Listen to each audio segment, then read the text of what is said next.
ओम।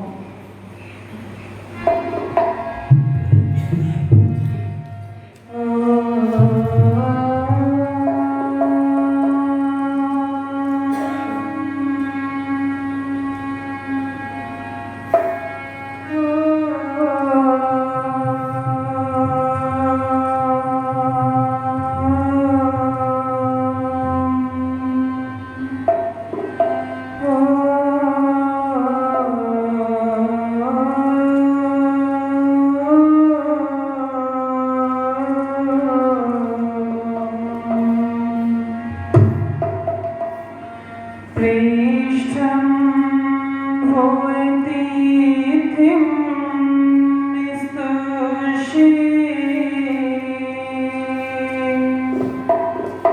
मित्रमिव प्रियम्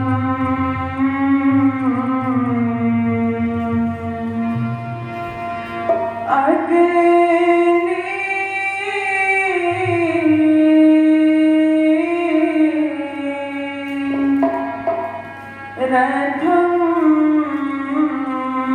नवेद्यम् अग्निरथं नवेद्यम् इन्द्रं वरिधन्तो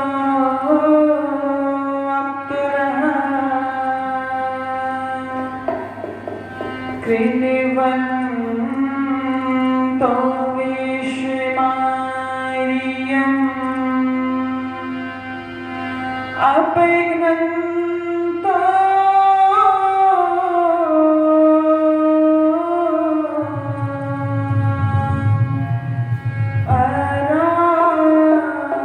अरावणा अपघ्नन्तो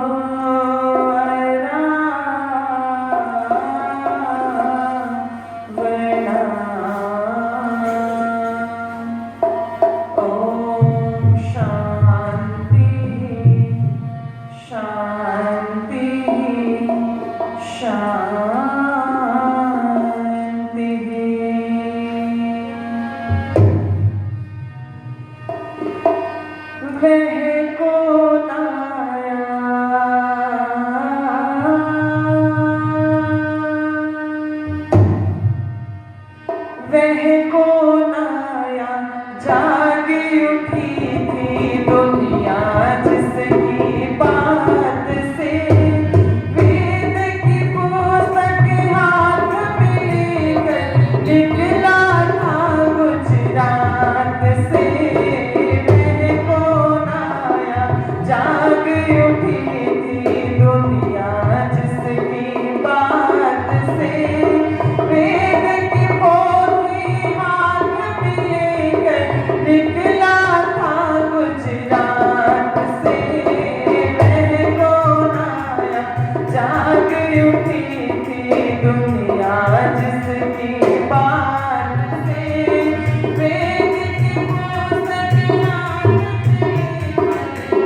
अनाथ विधवा रोते थे, रोज विधर्मी होते थे। अनाथ विधवा रोते थे, रोज विधर्मी होते थे। धर्म के ठेकेदार यहाँ पर बीज फूट का बोते थे। धर्म के ठेकेदार यहाँ पर बीज फूट का बोते थे। सबको गले लगाया उसने, सबको गले लगाया, तोड़े बंधन जात पात के। वह कौन आया जाने उठी थी दुनिया जिसकी बात से। वेद की पुस्तक हाथ में लेकर निकला था गुजरात से। वह कौन आया जागे उठी थी दुनिया जिसकी बात से। वेद की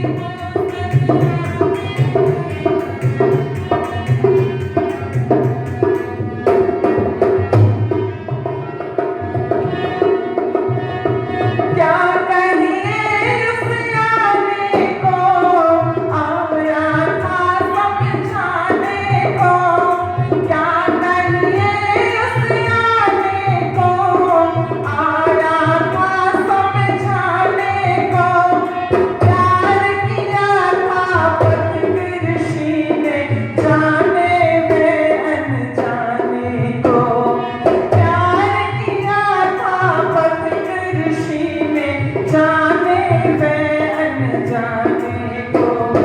विष के प्याले पिए ऋषि ने, विष के प्याले पिए ऋषि ने, ओझा पी तेरे हाथ से। वह कौन आया जागे उठी थी दुनिया जिसकी बात से। वेद की पुस्तक हाथ में लेकर निकला था गुजरात से। वह कौन आया जागे उठी थी दुनिया जिसकी बात से। वेद की पुस्तक हाथ में लेकर निकला था गुजरात से। वह कौन आया, वह कौन आया, वह कौन आया, वह कौन आया।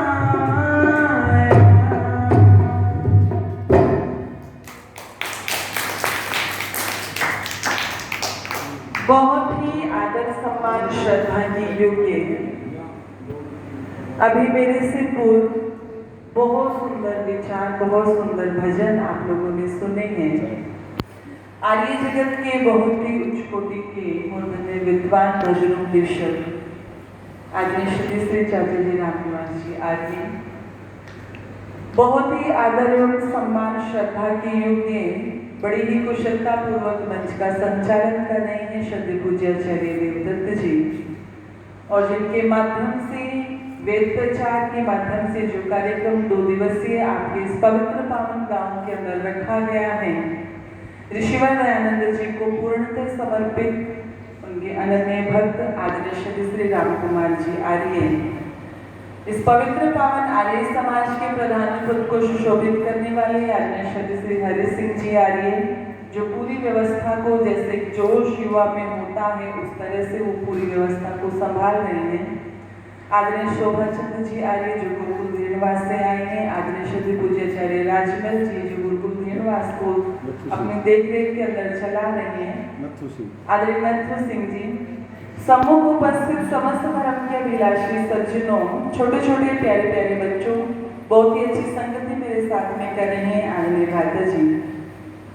अभी मेरे से पूर्व आप सब हमारे देश का इतिहास सुन रहे थे कि कैसे इस देश के इतिहास को बिगाड़ा गया, कैसे जो हमारा गौरवमयी इतिहास था आज उस इतिहास के बारे में कोई बच्चे जानते नहीं हैं। बहुत ही एक डिटेल के अंदर, विस्तार के अंदर आदरणीय रामकुमार आर्य जी के द्वारा आपने वो विचार सुने हैं, और बार बार एक बात को अपने मुख से कह रहे थे कि जो हमारा वेद रूपी वट वृक्ष था उसके अंदर वो बिगाड़ हो गया, उस बिगाड़ के चलते क्या बीमारियां समाज के अंदर फैल गई, उस बात को बताने की आवश्यकता नहीं है। उस बिगाड़ को आप सब अपनी आंखों से देख रहे हैं।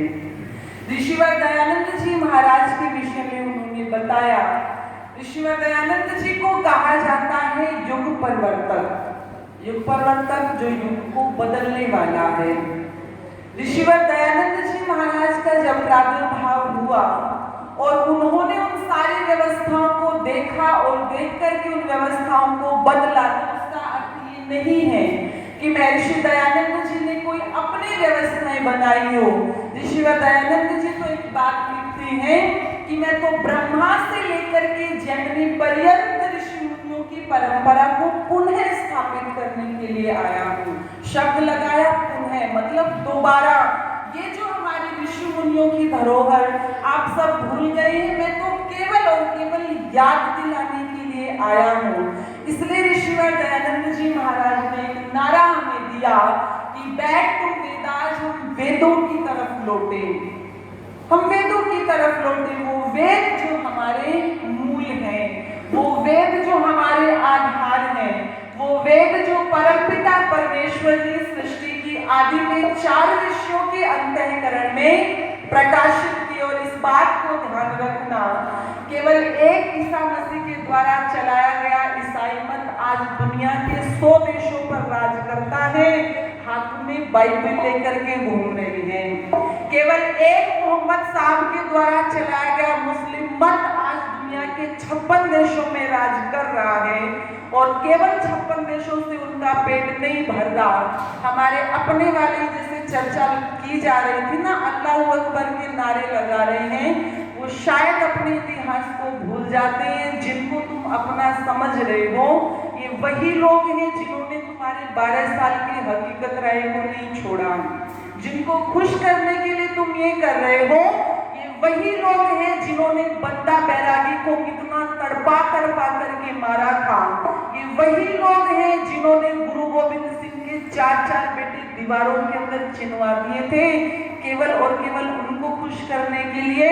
निवेदन कर दूं, वो 56 देशों के अंदर राज कर रहे हैं केवल कुरान के आधार पर।